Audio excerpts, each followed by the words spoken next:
Hello everybody and welcome back to Podcana. Today's video is about the Ruby Amethyst mirror. We've been talking about this one for a while. Basically, when we filmed the Ruby Amethyst deck tech video, we had one game in particular, the Ruby Amethyst mirror, which wasn't able to make it onto that video because it was so long, but it was a great example of how to win and navigate that mirror. And we go through pretty much everything you can go through. Both players basically draw their entire decks. They're managing multiple win conditions. It's a fascinating game. But before we get into that, we're just going to hit it from a high level, talk about some of the most important things to consider while playing that mirror. First thing, I'll start off with Moyen, and we can just kind of go back and forth, for me, is the Merlin Rabbit. So Merlin Rabbit is the draw engine of this deck at this point. Of course, you have Maleficent, you have friends on the other sides. But Merlin is just this consistent threat that the players put onto the board, and they bounce back and forth with the Madam Mims. It draws 2 cards every time, so there's Madam Mim Snake and Madam Mim Fox. You'll see players prioritize this almost over anything else. Like, if you can keep tempo relatively neutral and be the player that is bouncing their Merlin Rabbit back and forth, you're winning that game, because card economy, card advantage is massive in this mirror, and you will see it. You will see Ruby Amethyst players do it all the time. Like, they want to be the player that is doing the Merlin Rabbit thing, but not at the cost of falling behind enough on tempo that their opponent can drop locations and just get too far ahead. Because the Ruby Amethyst mirror has 2 angles. It either ends very quickly, and one player gets ahead of the other, drops locations, maintains tempo, and the other player can never catch up, or it goes into the extremely long game where both players basically draw their entire deck. It's a little bit less so with books. We do need to note that the list we're talking about right now, was recorded when the standard in the metagame was 0 books. It is now not 0, it is more around 2. This list had 1 book in it, and because of that, we had a huge advantage over the mirror match. Anyway, over to you, Moyen. Yeah, so in this matchup, it's a fundamental skill in Lorcana, but you need to be constantly identifying your role in this current state of the game. And then if you, for example, recognize your opponent might be getting more of the draw engine, bouncing their rabbit a little bit more, and maybe you have to be the aggressor just to even try to stand a chance against that. Then depending on the amounts of books on each side's board, that helps identifying that. And these roles throughout the game can change very quickly. And because of the book's inclusion, every lore point that you can get is that much more valuable, because it gets you closer to putting your opponent on a clock that consists of, over the next 3-4 turns, you need to be working out how fast can we get from this point to 20 with just gold bounces, with books, while also slowing our opponent down. So in the end, it can be a little bit of a mathy matchup. And also, if it wasn't for the books, because location's actually quite bad in this matchup, which is why a lot of people have at least cut the gym, and some even down on the locations. But because of the books, I think even in this matchup, locations are important, and you should never be cutting them down, because if your opponent drops 1 book and you have 0, if they drop 2 books and you have 0, even if they do that and it costs them a lot of tempo, if you don't have locations to add on to a board state where you are already ahead, then you don't really have a good option to play around Be Prepared. And then the Be Prepared plus them having more books on the board can just be a game plan that you cannot beat. And yeah, that's also something I want to highlight about the book, because usually Be Prepared is probably at least one of the worst, if not the worst card in this matchup, because every time you do drop it, your opponent can basically develop onto a free board. But as soon as you have a book down, Be Prepared is suddenly a decent card in your deck. So just having a book down enables 4 of your cards in your deck from being bad to just being very useful to stalling out for books. Mm-hmm.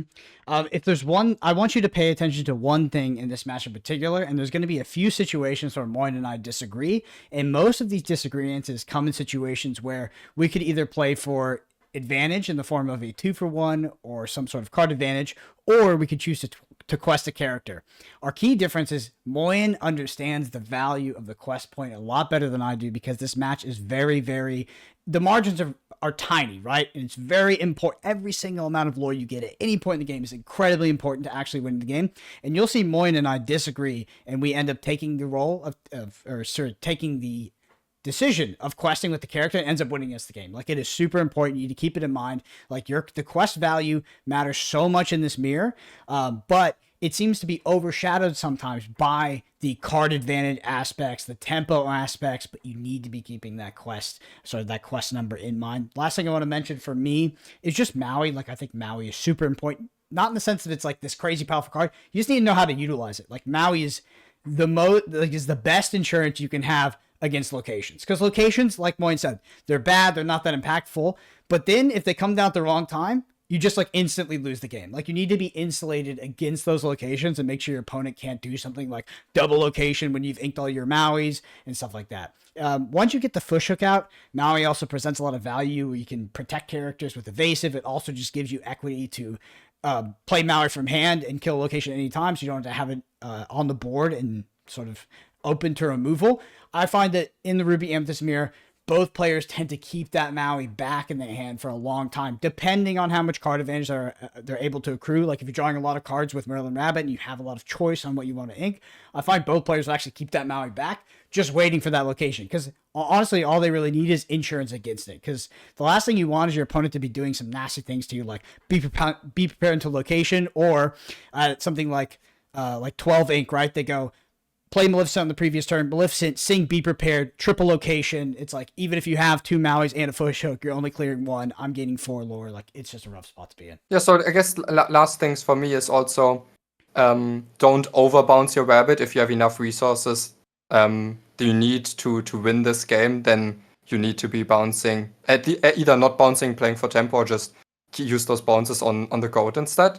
That's very important. And then also for the one-drop choices, recognize that going second, it's much better to have the Chernabog's followers, so you don't get Pinocchio value traded after they drop their Rafiki. And then going first, preferably you would have the Rafiki if you think your opponent might be playing 1/3s, because only Rafiki can value trade the 1/3s, which the 2/1 can't. Yeah, that's it for me. Yeah, absolutely. Well, it's a long game, and there's a lot more details in the actual gameplay. I think that if you are able to master the Ruby Amethyst Mirror, it teaches you a lot about how to play Lorcan in general, mostly because it is a matchup where you are constantly jockeying for position and trying to figure out what your role is, and the game plan is actually extremely dynamic. So without further ado, enjoy the gameplay, and thank y'all so much for watching. All right, so Ruby Amethyst Mirror on the play. I was talking to you about this earlier. Obviously, we have the book in our deck, which is a very, very good card. In my opinion, the most important card in the Ruby Amethyst Mirror, Merlin Rabbit. Yeah, I know that you think that way, and I agree, but that makes this mulligan extremely tricky, because another extremely important way is just to have a 2-drop on 2. Yep. Like, also having a friends on the later turns can be really good. I don't think I'm keeping a rabbit. I honestly don't. It's like, yes, I will like to draw into it, but until then I would like to do some turn 1, turn 2, turn 3 stuff. The second Maleficent is not that crazy. But having 1 to sing friends is also really nice. Definitely. Yeah, the Ruby Amethyst Mirror is really interesting. I feel like both players jockey for position to make sure that one player doesn't sort of do something unfair with locations early in the game. And then after that, it becomes very much an attrition battle, and card advantage is extremely important. Yeah. So because we missed here, we have to deliberate actually popping this. So we maybe draw into Kuzco, or if we hold it, that would be good for Fox Mim, Snake Mim top decks, which are very important. I think actually we hold it. Okay. Because popping it, like, there's really only Kuzco that's good. It's like a 2 and 52. I think having this later, if we top deck any of the Mims, is more important than that. Are you thinking about inking this Fish Hook or playing it? This turn, I'm just playing the Maleficent, and then I guess now that we have the rabbit, we don't need to be playing goat on 4. So I think that allows me to ink the goat, keep the Fish Hook. But without this rabbit, this would have been a very difficult decision. Yes. I think the Fish Hook is just super impactful in the Ruby Amethyst Mirror, because basically what it says is just like, no location shenanigans, like where nobody's getting ahead like that. And also, like, of course, if your opponent's exerting characters, you can trade up on them. It can be really effective. And I've actually been seeing a lot of Minnie Mouses, the evasive 1/3, the quest for 2. I've not seen a lot of those cards. I felt like we cut that card a while ago, but I'm starting to see it. Some people were still playing it, but I think it's decreasing in popularity as well. I just that card getting Medusa, even if after it already did some stuff, is still a brutal swing. But it's mostly the other matchups why it's not so potent. In the mirror, I actually think it's still a pretty good card. It's nice that they don't have anything in play with that can just like value trade the Maleficent, because that's what usually is the case. Singing Friends on the other side with Maleficent. Again, I kind of value this 2-1 on the board. I don't think we need to be popping it if we have the best play for that turn. Are you thinking about are you committed to Rabbit here, or are you potentially developing the hook? I don't see the reason to do this because it's not like, okay, yeah, I like Rabbit is by far my best play. It's just which one drop I keep. I think it's this one. Yep. So basically, Fishhook is only good if they go location this turn, right? But if they go location this turn, I'm already very happy because Maui basically clears it for free, and then the Rabbit helps with that as well, and we did all the card draw stuff. Now, because we went first, we have the Rabbit value traded into Maleficent, which in an exact card mirror happens a lot. But in general, I think a lot of people are out on not really playing Maleficent. Which is interesting. I think that it looks like a very cuttable card, but it's so impactful and important in the mirror just to have a card. So it doesn't have to be a 4th. I think we're playing 3 in this specific list. But having the option like a decent amount of the times is very, very good. So also, if we take that trade, bouncing it has some value, like quite a bit. And then we can still set up the hook. That's the play I'm currently looking at. Mm-hmm. Are we... Okay, we're not singing Friends on the other side because the Merlin can trade us on Maleficent. That's interesting. Only reason I asked was for ordering, because...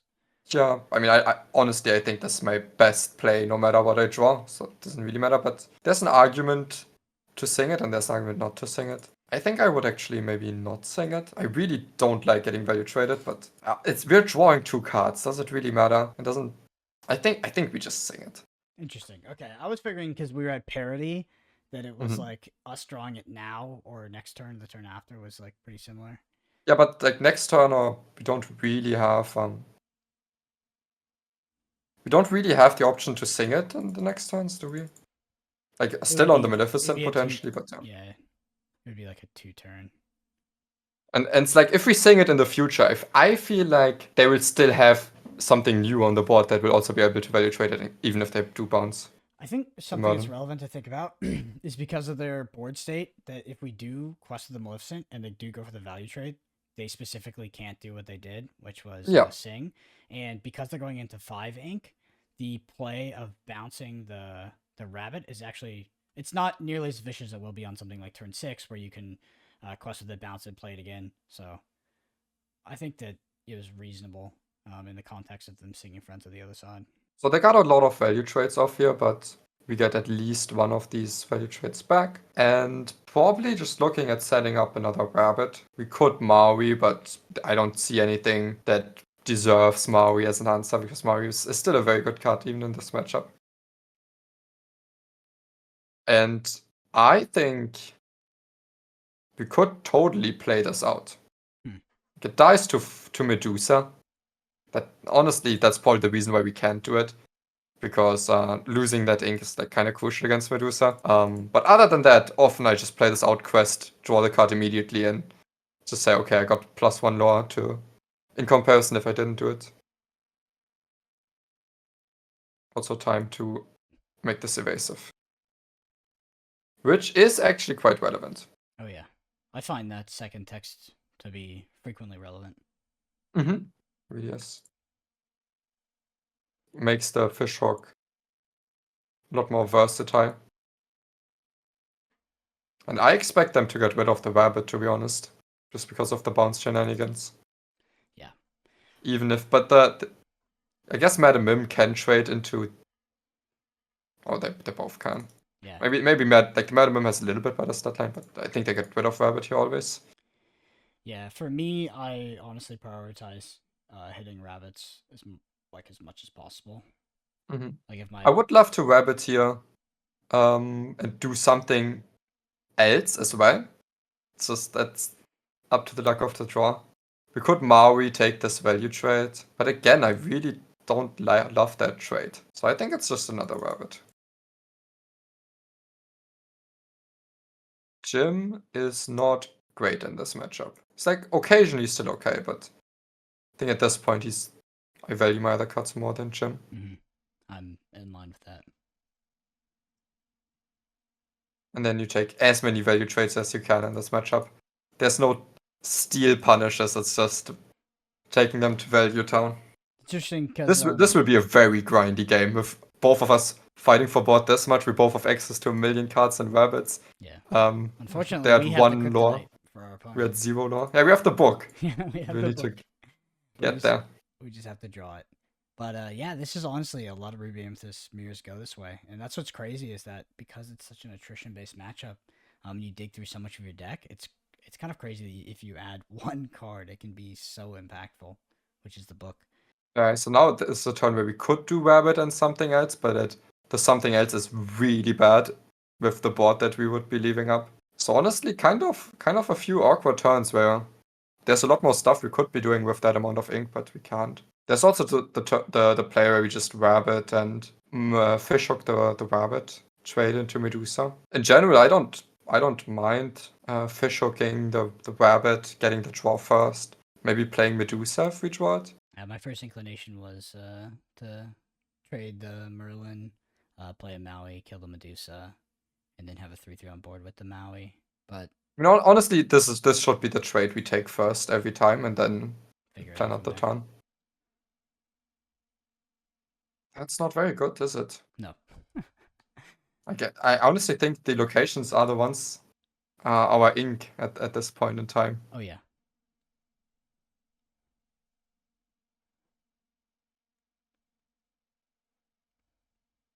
Yep. And then I think we make our Maui evasive and.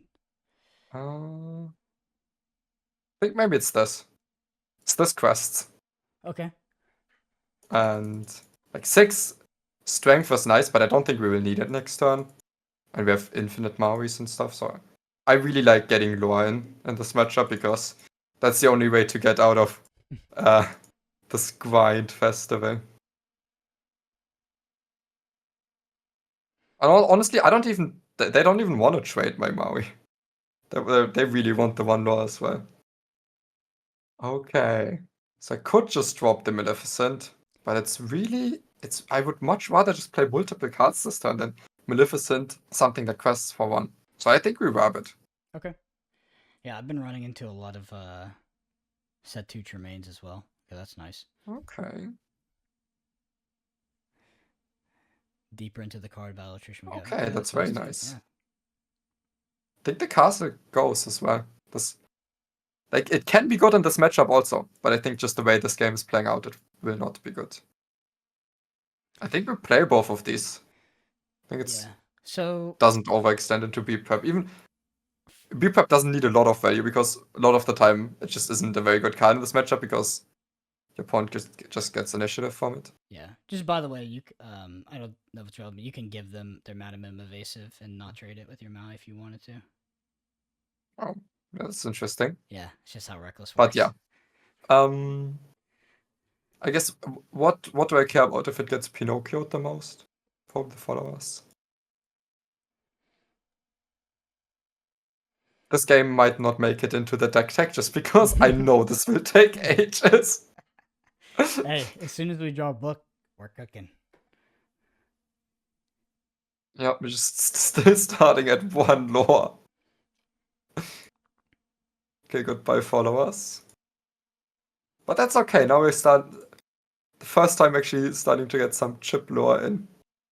Except the 1. Imagine if you have a book down and I mean I would love to show it and we actually would have a game where we draw it early. We actually had one of those games, but I forgot to record. But I think you can still imagine what book like is in insane. this type of grindy game, how insane a book is. Like, book is so insane in the mirror that I'm actually a little sad we're putting this deck out because I've been winning so many mirrors off the back of book. So this could be a turn where we Maleficent, because I don't know how often we can just grab it into a bounce card. The Medusa now is a lot more threatening because we'll have exerted 3/3 on the board. And I don't like my exerted 3/3 to get traded by a 4/4. I don't think I'm inking this turn. I think we're at the stage where we don't need to ink our, even if it's small threats. So I like Maleficent and then just questing for 2. Alright, we're on the scoreboard.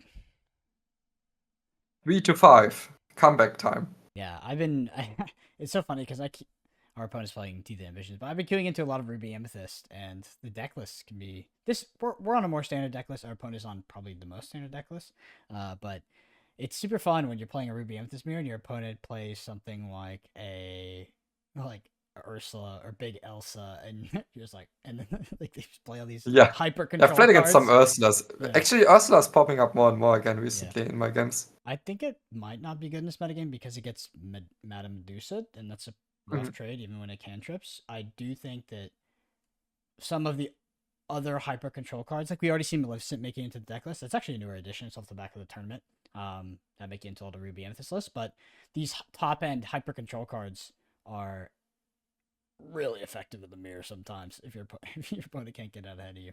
Yeah, also, that's the one downside to playing Maleficent on something smaller is that they get the Maleficent onto your Maleficent. So you don't really, if you can, you don't want to be the one that plays it first. But I think it was still our best option there. Yeah, I've been facing a lot of like 3/4 Tremaines as well.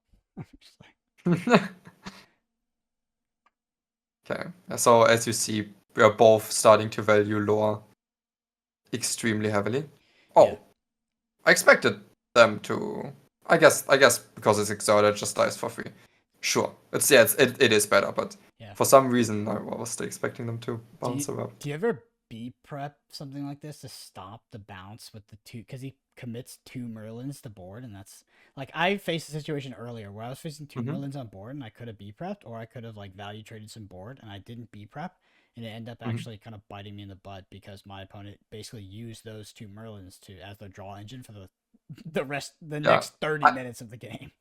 I think they will, if I B prep this, they will still have like more than enough cards for that they will need for the rest of the game. Yeah, it's more of like throughout the entire game, like how impactful he bounced. Yeah, like right now I have these questers and they need to be dealing with them as well. I think I'm playing Friends on the other side and I'm not singing it this turn because I don't care. I guess this is a turn where setting up castles would be okay, but I think mostly I don't care about how much ink I have. I just play a few extra threats and that's good enough. So I'm just playing more rabbits.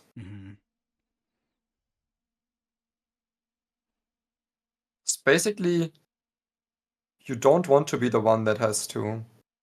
I think you don't. I think we can commit this. Like we have infinite resources as well. You don't want to be the one that has to be prep. So you don't want to overcommit, but you still don't want to fall so far behind that you have to be prep, and you want to be a little bit ahead, so maybe your opponent has to be prep. Yeah, honestly, us having the fish hook is really impactful because like one of the play patterns that can happen in the late game is basically opponent drops like location plus plays a B prep, and then they kind of loop that for a while. Like they keep doing that, and if you just have Maui, it's really painful to deal with the 7 health locations. Nice. So we actually made them B prep with that line, which I'm happy about. Also, like 3 turns ago, my opponent decided not to value trade my Kuzco with their 3/3. I think it was a mistake.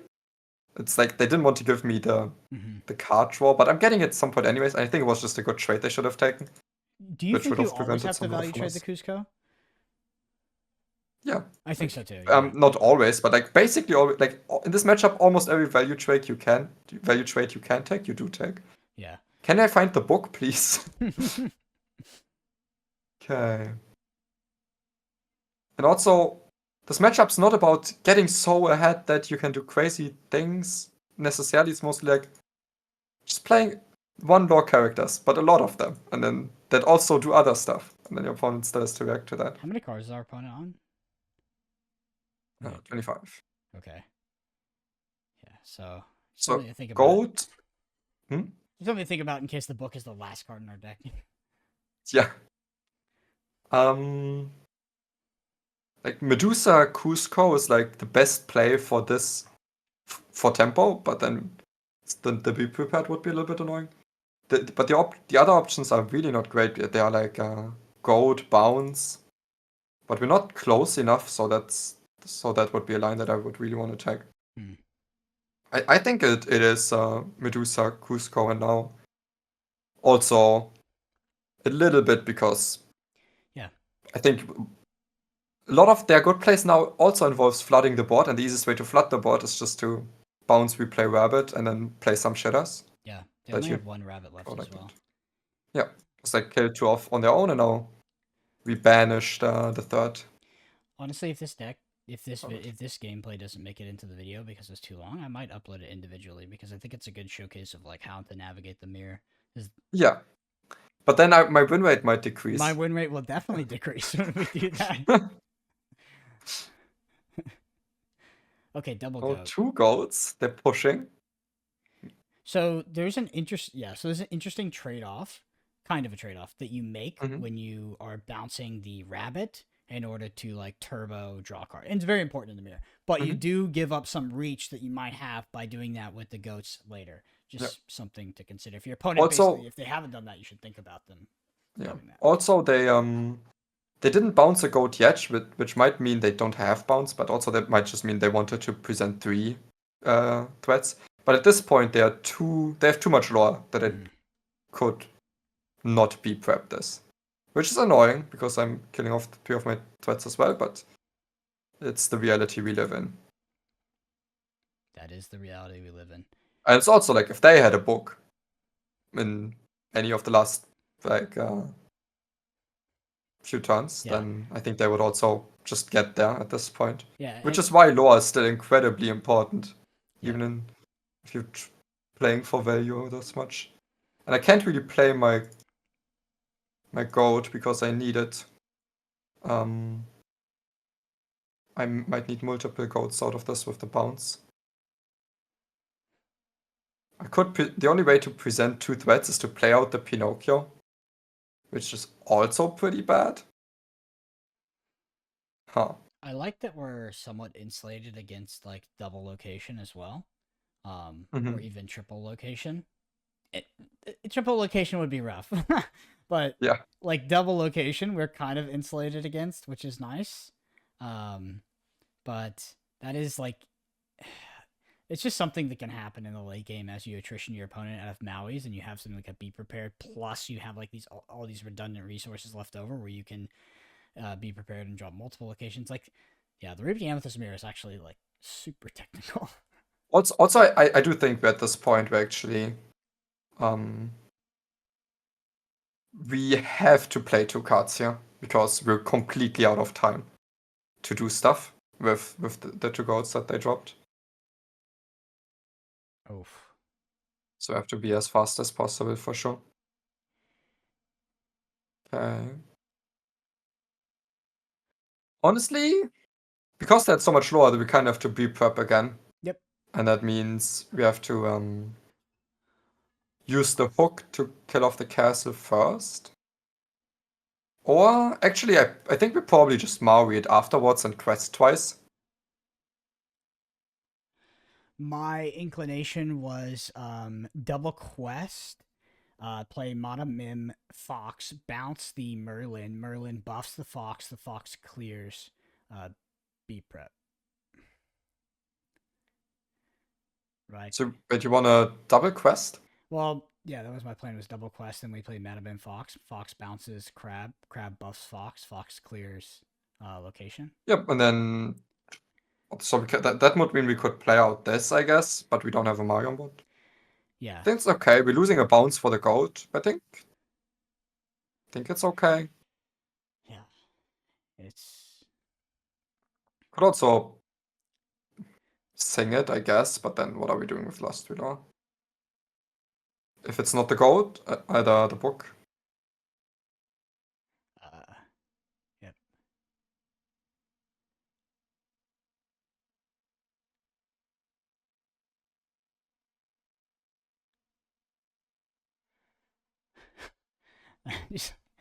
And I'm really sad that we will release this deck tech, and now when we're in these situations, our opponent will have book.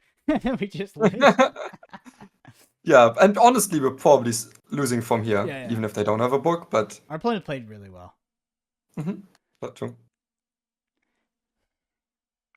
It's just we had, like, honestly, we had a few turns where we could drop Rabbit, and I think Oh. not being able to play Rabbit plus stuff on that turn We was can a work with problem. this. We can work with Yeah, this. for sure.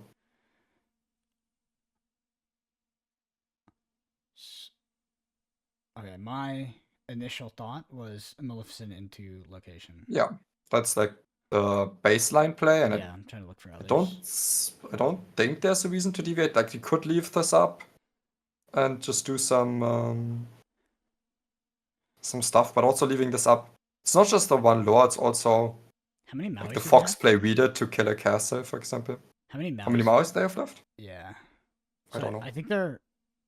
I don't know how many they inked. I wonder if they're holding Maui's. That's why I'm like.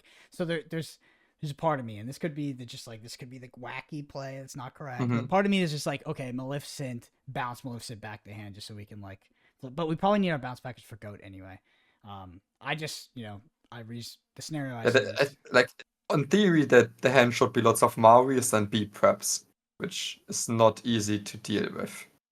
I think we still play into it and like take the risk that this probably gets Maui'd, and then if it does get Maui'd, Maui plus something else, maybe that's the turn where we go be prepared and hopefully develop a little bit as well.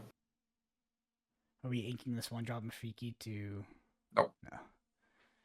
Oh, sorry, to what? In order to move the Maleficent to location, but I think it's like yeah. I mean, I don't care about the moving thing at all. It's like one of these always dies. And I think we might need, like, the one drop actually is not a relevant post be prepared as a threat. So we need to be prepped this again. And now we are getting close. Mm-hmm. Because I think we're playing gold bounce, because I think they're sitting on be prepared. Yep. I think that your call to not ink the Rafiki is like super relevant because even a one quester here is like crazy. Yeah, I mean, I don't have ink for it now, Yeah. unless I want to. I don't think so. I still think I'm getting be prepared if I play the one drop. I guess if I don't, they can play Medusa instead. But also we already have Lethal next time, right? If So I guess I can just do it. No, we have oh yeah, because we gold, play it bounce again. gold. Yeah, 3, so we have lethal. Yeah. Yeah, unless they do it to us first. But True. looks like we got there in the end. They have one So potential. this game doesn't highlight book directly, but this game shows that how much book can help if you had it and if you happen to draw into it. Not even early. I have 12 cards in the deck.